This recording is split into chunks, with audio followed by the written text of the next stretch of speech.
Hey guys, welcome back to my channel. In today's video, I'm going to be telling you guys all about how I made. Hi guys, welcome back to the channel. In today's video, we're going to be getting into the nitty gritty all about Rover. I really decided to do an updated video on Rover and what the process is like because I feel like it's been a while since I've seen like any updated information. There's a lot of people that are looking for ways to make income these days. Especially since a lot of places are opening back up, there's still a good amount of people that just aren't comfortable being back in person work environment. So I'm going to get into it, tell you guys a little bit about the Rover process, how I started, and answer some questions. I did go ahead and write out some questions and answers so that you guys, have a straight and consistent answer line of like the top big questions when it comes to Rover and what that looks like. So we're going to go ahead and get into the video. And if you're interested, please hit the subscribe button for more content. So the first question, when did you start Rover? So I started Rover years ago. Back in 2017, my husband and I lived in an apartment and I just was researching ways to make money. I was a college student. I worked part-time as a teacher assistant and it just wasn't enough. I wanted a little bit more, wanted to be able to, do more with my time, especially because at that time I had one dog and I felt like he just needed another animal around to keep him busy, but we just weren't ready to get another pet. So Rover was like the way to go. Some pros and cons to that is that, of course, it is easy to make money, but the cons as far as starting Rover while in an apartment is that you have to be mindful about the people that live below you. Like the lady that lived below us, she was always giving us a hard time about animals in general. She didn't like animals. Not that they were rowdy or anything like that. We always had them under control, but she definitely tried to complain a lot with the leasing office and tried to get us in trouble, although we never did anything to her. Definitely say that you just have to weigh the pros and cons, know the regulations within your leasing facility, and just kind of plan accordingly. One thing I will say is that with Rover, you don't always have to offer dog boarding services. You can do dog walking, and also do house sitting. You can do doggy daycare, where the dog just comes over for a day and then their owner will come back and pick them up. It's really all up to you what you want to do with it. So yeah, I started in 2017. At that time, I really wasn't taking it too serious. Like I maybe got all of 5 clients. I really wasn't pushing it. I didn't have a good strategy going. I wasn't marketing anything. I wasn't even telling anybody about it. I just created a profile, and whenever I got a request, if I was able to and if I was willing to, then I did it. What was the setup process like? So the setup process, I will say, is pretty easy. You go into the website, you create yourself a profile. You want to make sure that you're filling as much information as possible, your name, a little bit about you, why you decided to do Rover. People really want to leave their pets with somebody that they feel like they can trust. So you really want to tell them as much information about yourself as possible so that they can, pick and choose if you guys are going to be a good fit to work together or not. Once you create your profile, you do need to get, I think 3 recommendations is the requirement. I'm not sure if anything has changed with the recommendations since 2017, but it's always good to have some type of recommendations or some type of review so people can just kind of see if you're really about what you say you're about. So one thing that they do ask you to do is to get a background check. I don't remember it costing more than $15 to $20. It honestly may be between a $10, $12 range. So you definitely have to get your background check. Of course, they want to make sure you don't have like anything on your history record. Once you have your recommendations, your profile is fully complete, you're all set to start receiving clients. I think the entire process took anywhere between 5 to 7 days, about a week or so. Not a very long process at all. How long did it take for you to receive your first client? So like I said, I didn't do any marketing. There's several different strategies that people can go about as far as getting clients. One is, sharing information about it on your Facebook, reaching out to family and friends that might have friends that need sitting. I think a lot of people get business these days just by word of mouth itself. So you get as much as you put in it. It really just depends on how bad you want it. But for me, it only took maybe 3 to 4 weeks before I had my first client, and that was really just a dog check-in. We'll just go to their house, they left me with their key, go and let the dog out, go potty, send them some pictures, some updates, and that was pretty much it. It really didn't take more than 30 minutes or so, so it was definitely a quick process. So now that I have been doing Rover for several years, let me just say that I started in 2017, but I technically stopped again in 2019, so it was only a 2-year period that I was even doing Rover. And like I said, it really wasn't a consistent thing. Like, I really wasn't getting consistent clients. I think that where your location is definitely plays a role in how many clients you get, what the requests are like. You definitely want to set your pricing based on your competitors and what you see in your area and what the average is. Maybe you can charge $2 lower than what your competitors are charging, or just kind of give or take, some sort of deal, so that, you can be the one that's standing out, because there's so many people. You definitely get a chance to win them over, and if they decide to work with you or not. One thing that I have noticed that helped me, which is something that I should have been doing in the beginning, but I wasn't taking it serious, is when you do get a client, you want to make sure that you're sending multiple pictures. And I'm talking maybe 15 to 17 pictures a day at various times. A few in the morning, a few in the evening, a few at night, because they really want to make sure that their dog is in good hands.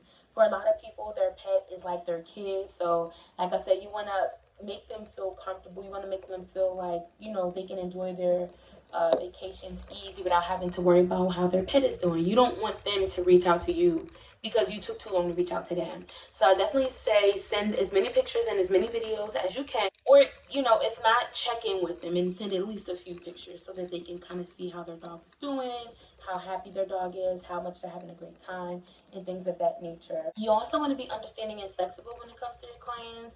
I know a lot of times things just come up that's not in your control, that's not in their control, but being flexible with your time and being able to be understanding to certain conditions, I think, will allow you to continue to get repeat clients and to maintain a healthy clientele.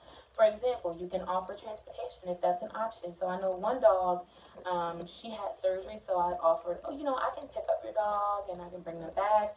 And honestly, she would pay a bigger tip, and she would even, pay me more than what I was asking, because she really just appreciated that. Sometimes people get stuck in traffic and they're, running 30 minutes later. And if they say, oh, is there going to be an increase in price?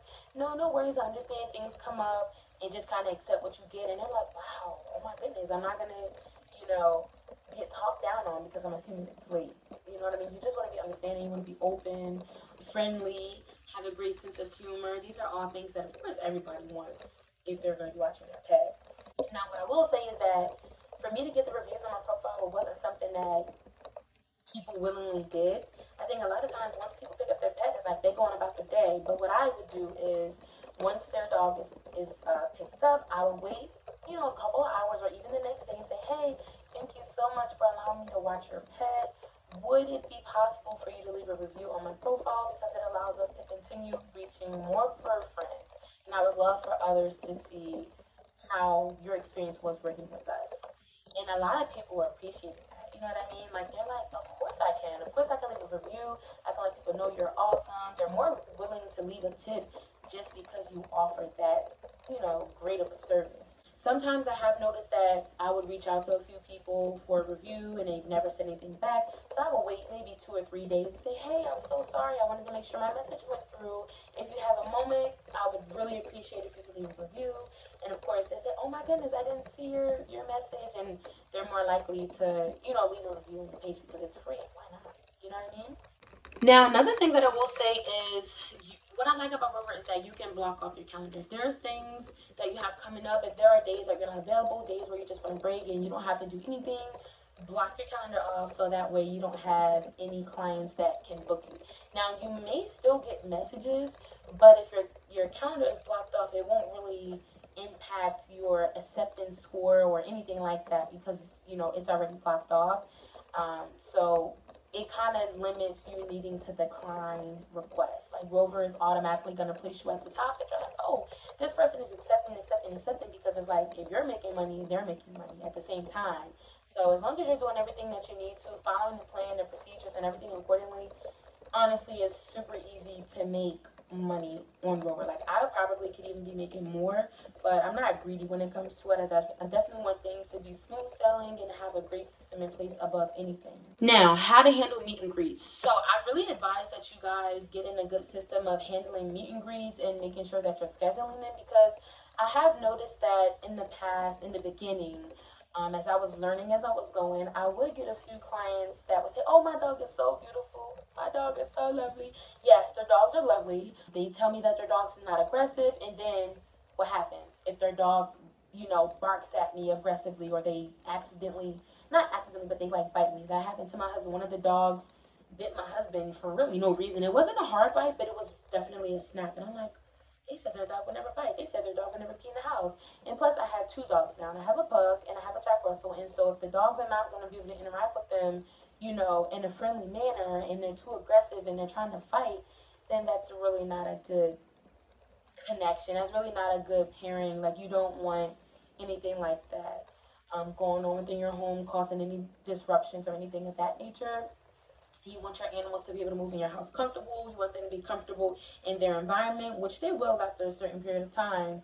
So definitely schedule your meet and greets. What I do is usually when I get a request, I say, hey, thank you so much. Yes, I am available. Would you like to schedule a meet and greet? What days are you available? I usually like to schedule the meet and greets on the weekends, just because during the week it's kind of hectic with work schedules, and I just have more time to prepare for the meet and greets on the weekends. I also have a little questionnaire that I created, so I just copy it and paste it and say, hey, these are some of the questions that will go on. But the meet and greet really isn't to discuss those questions. It's really to see how the dog interacts with your dog. But we do kind of go over those questions again. And it's good to keep them in the message thread, so that once their dog gets dropped off, then I can go in and review it and just kind of make sure that I have a good understanding of their dog, what they like, what they don't like, how much they eat, how often they eat, things of that nature. So that's a good rule of thumb. Next question is, how many dogs do you board at once? So like I mentioned, it really depends on how much space you have. You don't want to have like 8 to 12 dogs in your house if, you know, you live in an apartment or something like that. So for me, my max number is 3 to 4. Now, I say 4 because it really depends. Like, if a dog is like a couch potato, like they're not really barking much. I really only watch medium to smaller dogs. They only take up so much space. I'd say that's a good rule of measure. But if it's like bigger dogs, 2 big dogs. If it's smaller, 4 small dogs. And then Taz and Frank, I count them, but I really don't, because I know that they're not really gonna make anything too complicated. They're really easygoing dogs, but definitely don't do anything more than what you feel like you can handle. Also, I say that that's a good number for me because I do have help when it comes to the Rover management process. Probably would be a lot if it was just me handling it by myself, taking everybody out, feeding everybody. Sometimes there's dogs that wear Pampers. Sometimes dogs have accidents. It really can be overwhelming if you're not careful with the management aspect of it. Just because you get a request doesn't mean you have to accept it. I also know that on the Rover app, you can change and limit how many dogs you can accept at a time. So I think mine is set to 3, but it really just depends. I have met clients off of Rover that know me personally, and so they reach out to me, and I just kind of manage it based on me knowing the demeanor of the dog, if that makes sense. Now, I do have 2 more questions, and then I will tell you guys how much I make from Rover. So when you think about starting a Rover business, you want to make sure that you have everything set up. You have all the supplies. Now, by the supplies, I'm going to give you guys an overview because I do have a little dog station. It's actually for my dogs, but it is for my Rover dogs as well. We kind of just share everything here. Now, some of the things that you're going to need is extra gates, gloves, paper towels, cleaning spray for accidents that may occur. You want to have extra treats. You want to have extra bowls because I have had clients that have been dropped off. No food bowl, no water bowl. What are you going to do? So you have to have extra. I would say extra jugs of water. Now, I fill mine up in the faucet, but, you know, you might go through a lot depending on how many dogs you have. Extra leashes. You might want to have extra cages. And that's just because some dogs really just enjoy sleeping in their cage. I always tell my Rover clients that I want your dog to be as comfortable as they're going to be at my house as they are at yours. So whatever they like, they're going to have it here if I'm able to offer it. Also, dog pampers. Some dogs may pee in different environments, and to limit the amount of mess you're going to have to clean up, definitely put on a pamper even if they say their dogs don't pee in the house, because sometimes that happens. Mostly the little dogs. I notice with the bigger dogs, if they don't pee in the house, they don't pee in the house. But the little ones, they say they don't pee, and then they have the most accidents. You also want to have flea and tick spray. You want to have shampoo if you have like a muddy area, or just in case you need to wash the dog off for whatever reason, you have extra supplies to do so. All right, now this is the big question that everybody has been asking me. How much have you made on Rover? Is it hard? Is it this? Is it that? Is it this? And is okay, we're gonna get on into it. Okay, so I decided to do it this month because it's already been 6 months. I started in January of this year, and it's now July. So this is just the first half of the year. and I'm kind of expecting a certain number just based on how things have been going. So I'm gonna go ahead on the side and insert an overview of my Rover account so you can kind of see the financials of it. I like to get into the statistical aspect of it so you can really just see the numbers. Like you have a visual representation of what you're capable and what you're able to make on there overall. So I added my calculations up based on the beginning of the month when they booked. You can see in January I made $1,045. Um, and I will say that these numbers is going to include the tips. You'll also be able to see the Rover breakdown because whatever amount of money you're offered, Rover will automatically take 20% of your pay. So if you do everything that I said, send the pictures, send the updates, be accommodating, just be yourself, you probably make back up the missed money through tips. And yeah. So February I made $501.20. March I made $629.55. In April I made $715.95. In May I made $595. In June I made $920.80. And then July I made $1,148.90. So far that brings me a little bit over the 5,000 threshold. And like I said, that is just the first 6 months of this year. So if I continue going the way that I've been going, I'm guessing that by December we should reach the $10,000 threshold, which is really not bad for it to be a side hustle, right? Because I mean, I still work full time. This is just extra income that goes into whatever we desire it to. Now, one thing I will say is that you will have to pay taxes on this money. Uncle Sam will come for his coin, and you will need to pay taxes on it. As much as it sucks, I feel like it's a good trade-off given the fact that you're making thousands of dollars. I'm not gonna say it's easy work, but it's not like it's laborious work. You know, you're making sure that the dog has food, you're making sure that they have toys, making sure they have water. You're good. Send pictures, send updates, just as you would if it was your pet, and I'm pretty sure you'll have a successful business. Now, since this is the year for me leveraging, I have done other cute things just because I'm crafty. I like to be creative and I like to do things for clients of that sort. So I'm about to show you guys everything that I did for that. I actually have a little goodie bag process thing going with a little treat that they get. And this is only for my first time visitors. So, you know, you put in whatever you feel your heart desires, whatever you're capable of doing, and you'll be great. But just know that those reviews matter because I really started seeing the most requests once I saw my review count going up. And I will say that just this morning, my husband and I looked at the competition in our area, and I was the lowest charging Rover client. I mean, Rover worker. So I was charging $33 per night per dog. I think I even gave a discount if you had more than one dog, I believe. And that has been my rate since 2017. And so when we looked in the area, I saw that the smallest amount besides me was almost $40. Some people charging $55, $65, and they're making money. It really depends on your area. Like once you have an established clientele, once you have great reviews, lots of pictures on your profile, people will really pay the money and invest the money if they know that they're going to be able to work with somebody that they trust. So if this is your sign, this is your sign. Just make sure that you have all the things that you need. Make sure you have extra gates. Make sure you have all of the spaces in your home to be able to put the dog, and make sure that everybody is comfortable. And just be accommodating. You'll definitely be good. So now I have made 5,000, but I probably have made close to 8 because I do have some clients outside of Rover that have booked with me multiple times. I've definitely made in the $8,000 range, and it's pretty cool because all of my money that I make from Rover goes into a separate account. So it's like I see it, but I don't see it because you know, just let it keep building and just kind of surprise yourself as the time goes. Expecting by December I will make $10,000, and this is so fun because it's like it really doesn't take that much time and effort. Like it's hard, but it's like it's manageable.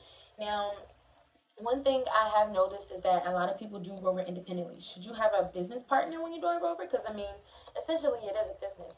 Now, I am lucky enough to say that my husband does Rover with me.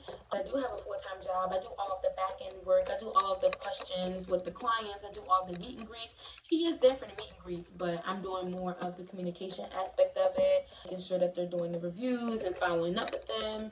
And plays a part because he does get to work remote, and he's mostly the one that's here with the dog. So I do the morning shift, and then I do the PM shift, and he does the afternoon shift. So I make sure they all eat in the morning, take them out, get all the pictures sent, and he's with them throughout the day. I call him a few times, we check in, make sure things are good. And then once I come home from work, I'm making sure that they're going out again, they're getting pictures, they're getting fed, just all the things. So it really works good with our system. So just make sure that you have a great support system, and I think you'll be fine. My mom and dad, they also help me. They live in a different state, but I am going on vacation, John and I, for the first time. And I'm like, whoa, I have a booking. Like, do I really want to miss $300? Like, why not just take my parents out? And they're so lovely. I watch their dog all the time for free. I mean, obviously that's my family, so I would do that for free. So yeah, just definitely find your support system and you'll be fine.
I hope you guys found this video super helpful. If you're interested in starting Rover, definitely do more research on your own. But I feel like this is the basics that has been covered in a more updated format.